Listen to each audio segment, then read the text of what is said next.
With a little over 3 weeks since the 2024 trade deadline slams shut, the playoff landscape is starting to clear up as the deadline dust finally settles. And while one could argue that no big names were traded this year, it's a safe bet, no, not that kind of bet, Mr. Ohtani, that at least one of the many traded players will end up making a mark on their new team and end up becoming a difference maker down the stretch. So in the spirit of the recent trade deadline, I thought it would be fun to look back at some of the most impactful deadline deals over the years. By the way, everyone, we're close to reaching 200 subscribers, and I, for one, can't thank you all enough for the support you have all shown me since I started this channel. It is truly humbling and greatly appreciated.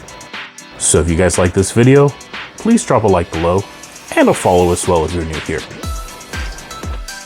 Over the years, we've all seen many players go on wild second half runs after being traded. Think CC Sabathia and his post-trade 1.65 ERA and 11-2 record that practically carried the Brewers to the playoffs, or Manny Ramirez turning Chavez Ravine into Manny Wood, hitting a ridiculous .396 with 17 home runs and 53 RBI in just 53 games in the league.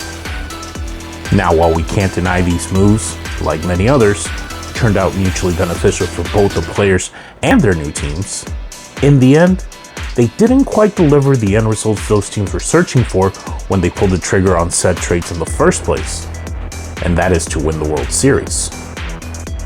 So while the trade of Mark Teixeira from Atlanta to Anaheim, or the Astros landing the big unit from the Mariners were impactful, that's not what we're looking for here.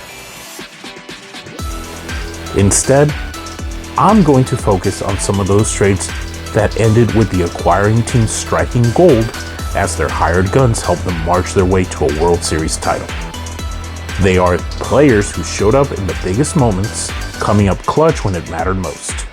Whether it was a pitcher anchoring a rotation or a bullpen down the stretch, or a hitter delivering crucial hit after crucial hit, these guys didn't just join their new team, they became the team.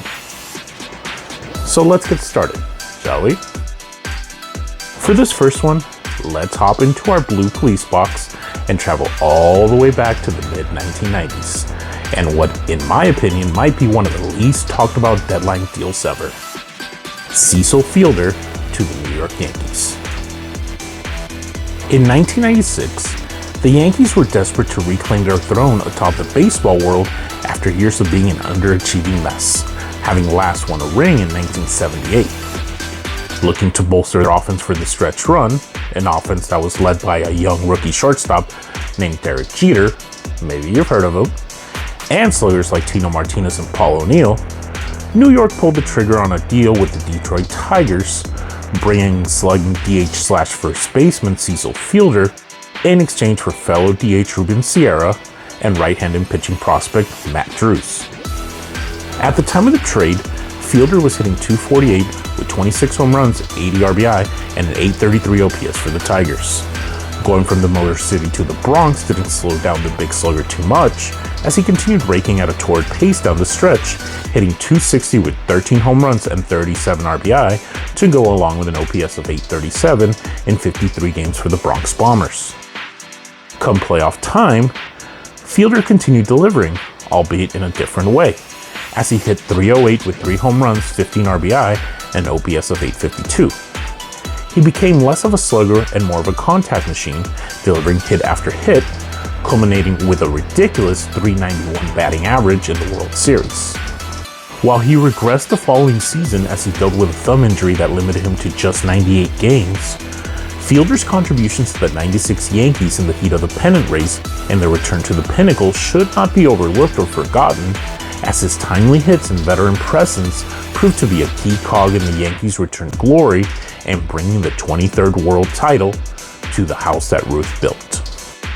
Moving on to the next deadline deal, this more recent trade took place in the mid-2010s, and it was instrumental in helping the acquiring team finally reach the pinnacle of the sport and claim their very first World Series title in franchise history. Now, while many of us might tag this World Series victory with an asterisk, you know exactly who I'm talking about now. I honestly think that not even those trash cans would have gotten this team all the way if it wasn't for their big money trade. Justin Verlander to the Houston Astros. Leading up to the 2017 non-waiver trade deadline, the Houston Astros sat comfortably atop the AL West standings by a whopping 16 games. Seemingly content with the team at the time, then GM Jeff Luhnow made just one single move, acquiring lefty reliever Francisco Liriano from the Toronto Blue Jays in exchange for 2 players. But a month later, and having lost 5 games off their division lead, Luhnow realized that maybe his team wasn't as complete as he and manager AJ Hinch had hoped. Looking to shore up the rotation that, while relatively healthy at the top, had been ravaged by injuries at the back end over the previous couple of months, Luhnow began spinning the wheels on a potential waiver deadline trade with the Detroit Tigers for their ace, Justin Verlander. Detroit, sitting 18 games back and dead last in the AL Central, had recently shipped off Justin Upton to the Los Angeles Angels and were looking at a full rebuild.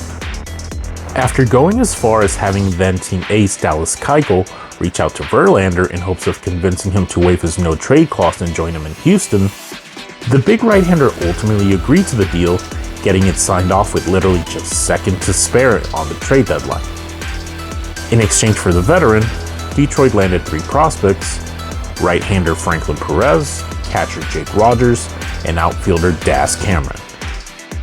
On his arrival to the Space City, Verlander was everything Houston expected and so much more, going a perfect 5-0 in the final month of the season with a 1.06 ERA, 43 strikeouts, and a 3.89 ERA plus in 34 innings. The postseason was much of the same, as he compiled a 2.21 ERA across 5 October starts and 1 relief appearance, finishing with a 4-1 record. While his ALDS and World Series performances were solid, if not unspectacular, pitching to an ERA in 3s in each of the 2 rounds, his ALCS numbers against the New York Yankees were otherworldly. As the second former overall pick went a perfect 2-0 with a .56 ERA and 21 strikeouts, including a Game 2 complete game 1-run performance, ultimately earning him ALCS MVP honors. With Verlander in the middle of the 7-year extension he had signed with Detroit back in 2013, he remained with the Astros following their World Series victory, becoming synonymous with the Space City over the years, as he had previously with the city of Detroit. For the next trade, I decided to do something a little different. Now, you may call this cheating. No trash cans were involved unlike the previous post. But for this one, I felt it would be a disservice to only focus on one player instead of looking at the quartet of outfielders Atlanta acquired en route to winning the 2021 World Series.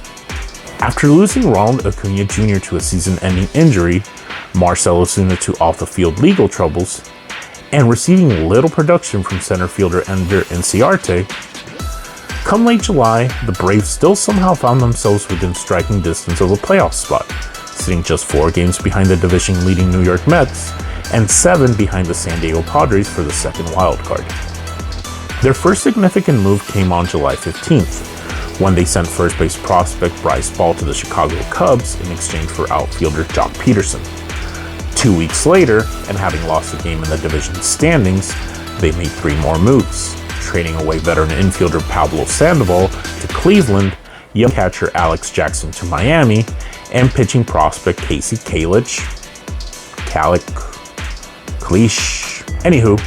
trading the young right-hander to Kansas City, bringing in Eddie Rosario, Adam Duvall, and Jorge Soler respectively.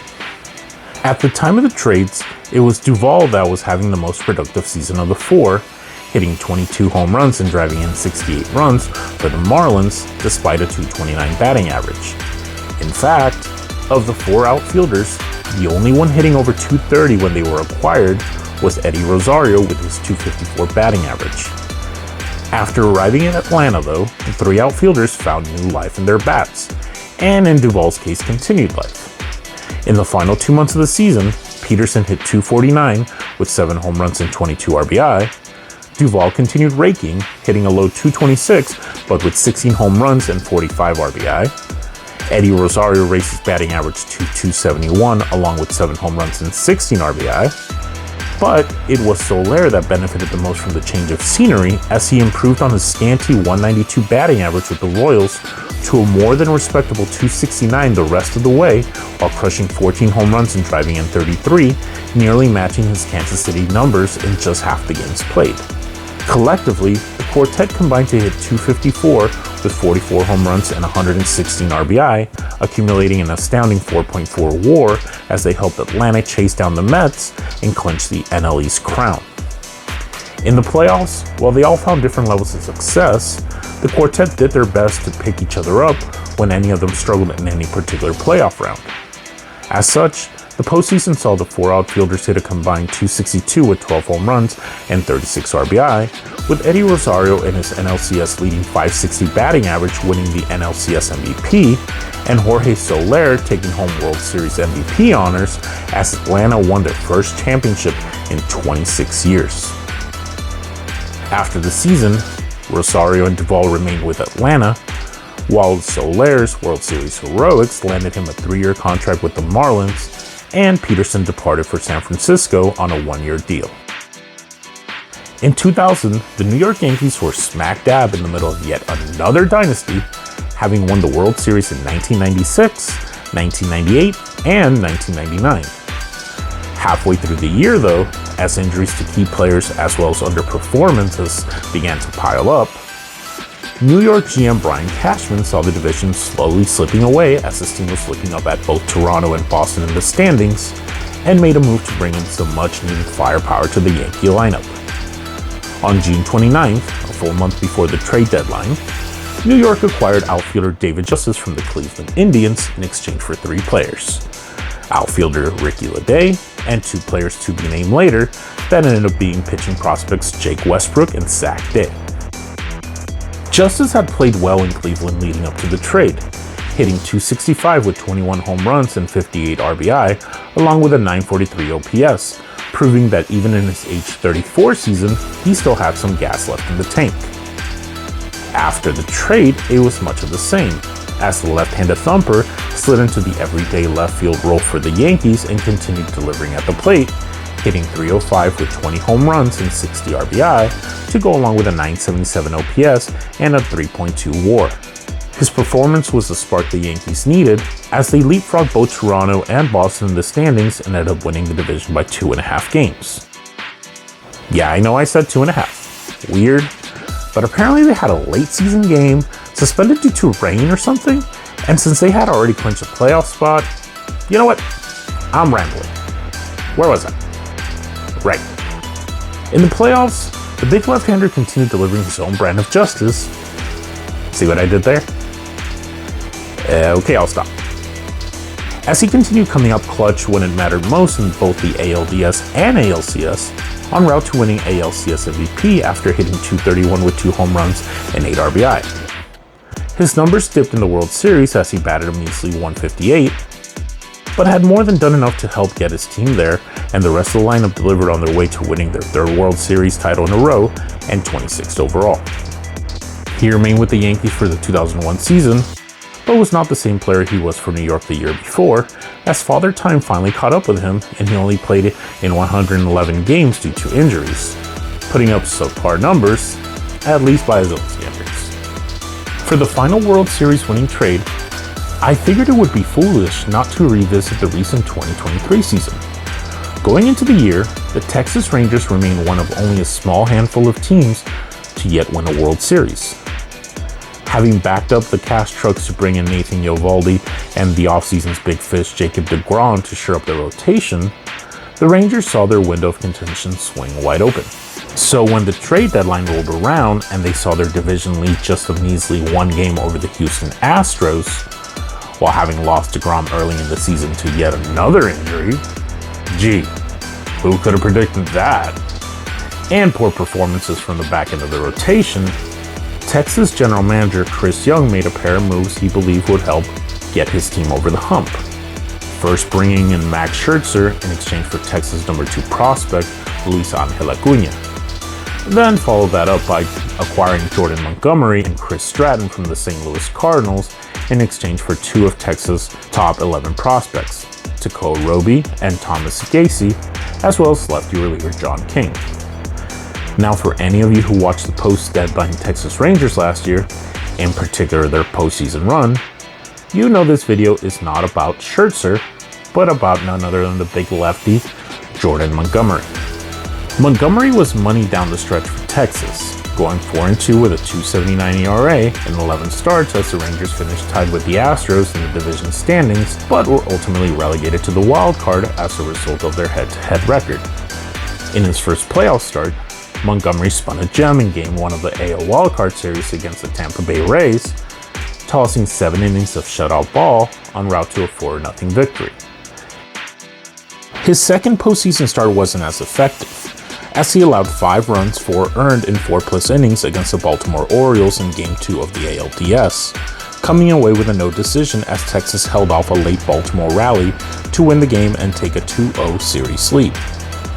He returned to dominant form in the ALCS, allowing a grand total of 2 runs over 2 starts and 1 relief appearance, and while he failed to live up to his ALCS numbers in his lone World Series start, 4 earned runs over 6 innings, his dominance down the stretch, as well as his round alternating postseason performances, helped Texas secure their first ever Commissioner's Trophy, winning the series in 5 games.